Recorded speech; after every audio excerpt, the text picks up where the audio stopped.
Alors salut. Voilà, aujourd'hui je vais vous montrer comment récupérer des données dans une base de données. Voilà, j'ai déjà mis tout en place. On a le système de connexion à la base de données. On s'est connecté à notre base de données. Notre base de données, nous sommes en local, donc c'est localhost. La base de données s'appelle Tito. Ok, le nom utilisateur root, le mot de passe rien puisque je suis sur Windows. Ok, on a une erreur qui s'affiche lorsque on n'arrive pas à se connecter à notre base de données. Voilà un exemple. Si j'enlève le S, normalement la base de données n'existe pas. Ok, donc si j'actualise ici, il me dira erreur de connexion à la base de données. Ok, donc maintenant ici on a close DB, voilà, qui permet de fermer notre base de données, voilà, détruire, c'est-à-dire voilà, on annule tout, on supprime tout, on vide tout, voilà, on vide notre champ DB.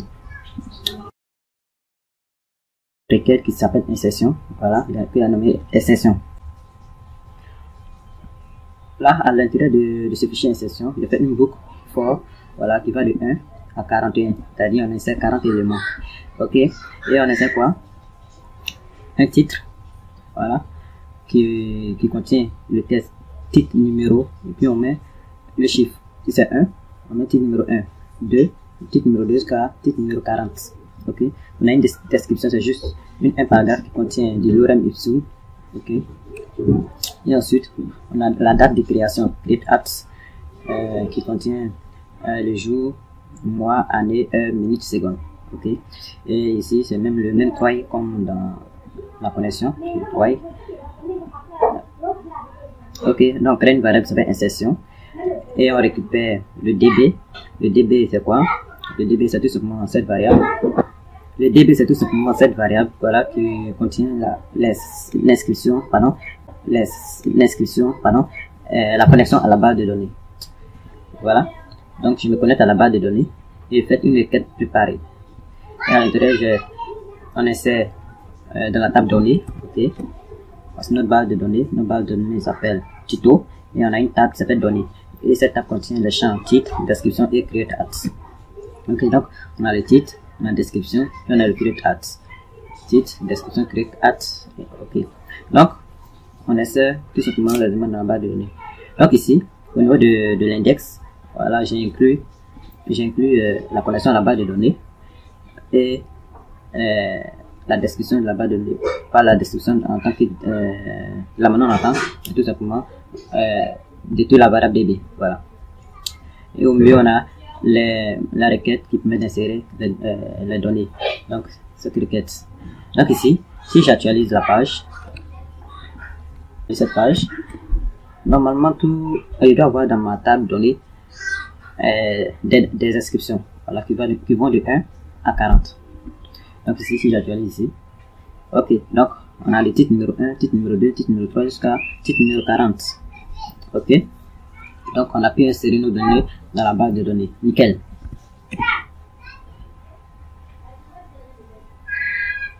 Donc maintenant on va tout simplement virer ça, on va plus insérer des éléments dans notre base de données, donc on va actualiser ici, et normalement il n'y aura rien.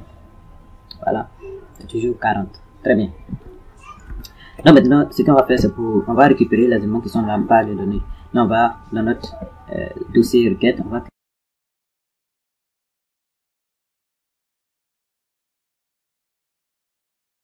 PHP.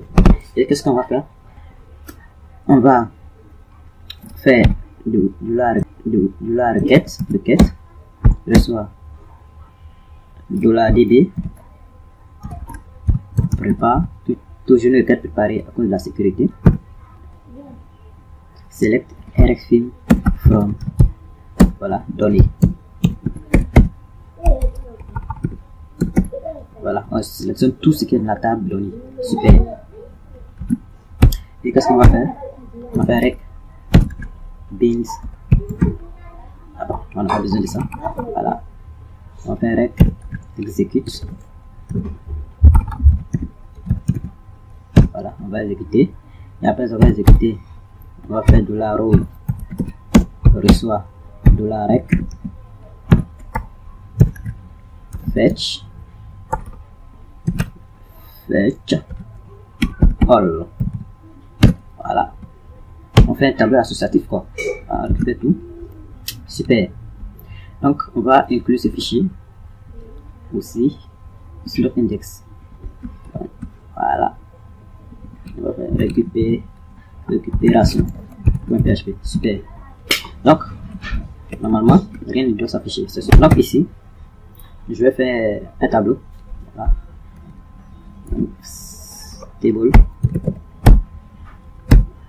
tr, oui, tr, th, titre, non, numéro,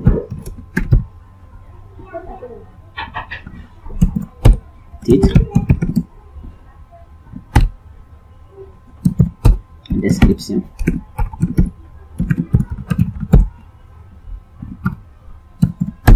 date, création.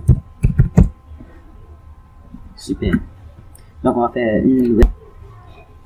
Voilà. Et puis td. Super. Et ici, qu'est-ce qu'on va faire? On va ouvrir notre balise PHP.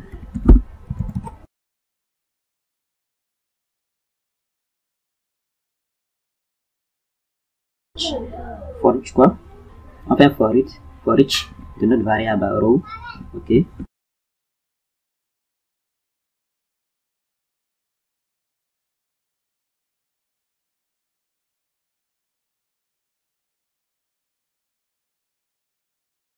Nickel.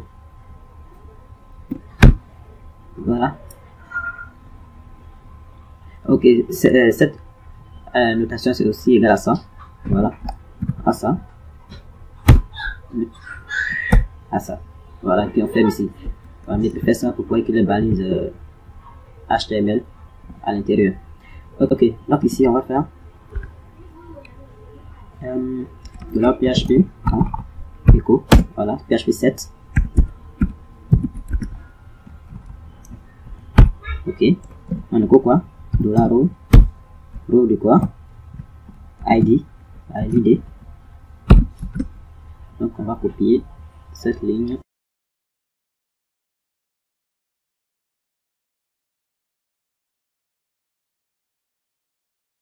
Super. Donc on va actualiser la page pour voir si tout marche bien. Voilà. Ok, il y a des erreurs. Non, il n'y a pas d'erreur. Voilà, le lorem ipsum, c'est ça. Juste. Donc on a pu récupérer, voilà, tout. Le numéro 1, le numéro 2, le titre numéro 1, le titre numéro 2, ainsi de suite, jusqu'à au dernier. Ok. Donc supposons maintenant que on aimerait récupérer les éléments par ordre décroissante, c'est-à-dire du dernier au premier. Donc on va mettre un order by l'ordre, on peut faire by id ou by create at.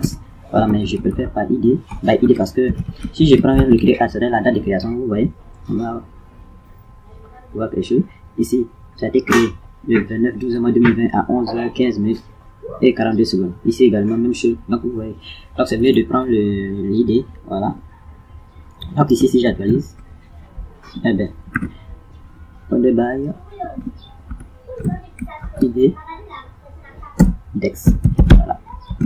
Dex, je veux dire ordre décroissante. Super. Donc ici on a 40, 39, 38, 37, 38, ainsi de suite jusqu'à 1.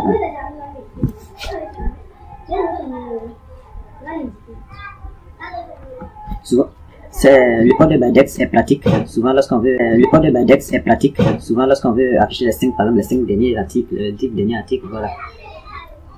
Maintenant, si on veut par ordre croissant, c'est axe. Ok, tout simplement comme ça. Là c'est normal, comme voilà, comme si on avait le normal de 1 à 40. Maintenant, souvent on veut on veut récupérer 10 éléments, voilà, 10 éléments dans cette sélection. Donc on fait limite 0, virgule, voilà, 10. C'est-à-dire à partir de l'indice 0, à partir de 0, voilà, on récupère 10. Ok, on va voir, on va choisir pour voir. Je vais pas enregistrer. Ok, super. Donc vous voyez, j'ai récupéré de 1 à 10. Nickel. Si vous ne comprenez pas, je peux dire à partir de 10. Voilà. C'est-à-dire à partir du numéro 10, je récupère les 10 qui suivent, les 10 éléments qui suivent. Donc ici j'actualise. Voilà. Donc à partir du 10, donc c'est-à-dire l'élément qui suit, c'est le 11, 12, puis je répète le 10. Ok, donc on a le 11 à 20. Ok, donc 1, 2, 3, 4, 5, 6, 7, 8, 9 et 10. Ok, donc de 11 à 20, ça fait les 10 éléments. Super. Donc, supposons que je veux à partir du numéro 5, c'est-à-dire 6. Ok, donc à partir de 6, et puis on prend les 10 éléments qui suivent. Ok, donc 6, et puis on prend les 10 éléments qui suivent. Super. Ok, on peut changer l'ordre, donc dex. Voilà, les dex à partir du 35, 34, 33, 32, voilà, jusqu'à 26. Donc on peut jouer sur ces éléments, c'est très pratique, c'est très pratique. Qu'est-ce qu'on peut voir aussi? Voilà, en donnant un verre c'est quoi? C'est où? Voilà, où? C'est-à-dire, je vais sélectionner tous les éléments qui sont là-bas de données, ou par exemple, le titre est égal à titre numéro 1. Voilà, donc ça va aller chercher toute la ligne où le titre est égal à titre numéro 1. Donc, j'ai dit par exemple vers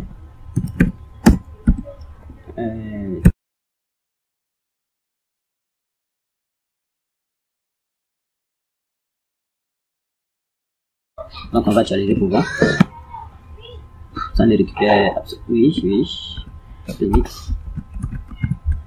Voilà, on a l'élément en question. On a titre numéro 1, puis voilà, son nom, puis son créateur. Ici, ça n'a pas pu récupérer. Pourquoi? Ça n'a pas récupéré parce que j'ai dit, à partir du 5e élément, je récupère les 10 derniers. Or, le titre numéro 1 ne fait pas partie du. Est au-dessus du 5e élément, c'est-à-dire, il est le premier élément. Or, il a dit à partir du 5e élément. Donc, ça ne peut pas récupérer voilà, ma requête ne peut pas récupérer le titre numéro 1. Voilà, c'est-à-dire à partir du 5e élément, on n'a pas un titre qui s'appelle titre numéro 1. Voilà, c'est ce que ça veut dire. Donc, c'est pour ça qu'on n'a pas pu récupérer. Alors, lorsque j'enlève, voilà, on me dit tout simplement que récupère toutes les données. Quand on dit toutes les données, c'est ça, c'est numéro, titre, description, create at, voilà, date de création. Voilà, donc, c'est ça qui est ici. Tous les éléments, c'est ID, title, c'est ça qui est ici. Tous les éléments, c'est ID, title, description, et puis create at, c'est ça qui est tous les éléments. Donc, récupère tous les éléments de la table donnée où le titre est égal à titre numéro 1 par ordre de croissance de l'ID. Voilà, c'est tout ce que ça veut dire. Pour prouver, si il dit récupère le titre, voilà, récupère le titre dans la table donnée où le titre est égal à titre numéro 1, order by, voilà. Donc, si ça va récupérer seulement que le titre. Donc, ça ne pourra pas accéder à la description, voilà, ça ne peut pas accéder à la description, à la date, puis l'ID. Donc, normalement, il y aura une erreur ici, voilà, il n'a pas pu trouver l'idée, il n'a pas pu trouver description, il n'a pas pu trouver create, quoi, notice, undefined, voilà, index, description n'est pas définie, voilà. Donc, c'est un peu ça. Donc, il dit récupère le titre et la description, le titre et la description, mais ça ne pourra pas récupérer l'ID et puis la date de création. Super. Donc, étoile veut dire tout simplement. Donc ici, ça pourra tout récupérer. Super. Maintenant, si ici, c'est pas une bonne méthode. C'est pas une bonne méthode parce que les hackers utilisent pour casser les requêtes et pirater les bases de données. Donc, qu'est-ce qu'on fait? On met point d'interrogation et pardon, 2 points. Et puis on répète encore le titre. Et juste en bas, on augmente la requête, bind value, voilà. Et ici, on met 2 points. Voilà, on appelle l'élément qui est là. Voilà, le titre. Super. Et puis, on récupère. Voilà, on va récupérer une variable. Voilà, une variable ici, c'est tout simplement ce qu'on voulait récupérer. Donc, c'est titre, numéro. Super. Donc, ici, comme ça, param, string. Voilà, si la donnée qu'on veut récupérer, si l'élément qu'on injecte ici, c'est du lentille, on va mettre param int, param bool, param, voilà, ainsi de suite. Donc ici, si on actualise normalement, on doit avoir le même résultat. Super, on a le même résultat. Donc ici, si je supprime ça, l'espace, ça ne va pas retrouver, parce que l'espace est un caractère. Voilà, et ici, dans le titre, il y a de l'espace. Super.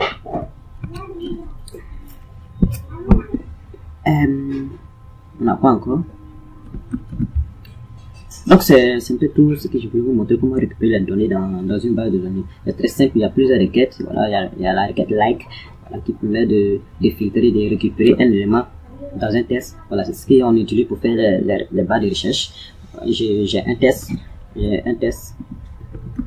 voilà, qui est là, Si je veux récupérer cet enregistrement, l'enregistrement qui contient par exemple ce mot, voilà, on dit le like, ça contient ce mot, voilà, ou bien ça commence par ce mot, ou bien ça se termine par ce mot, voilà. Donc on a un peu ça comme requête, voilà.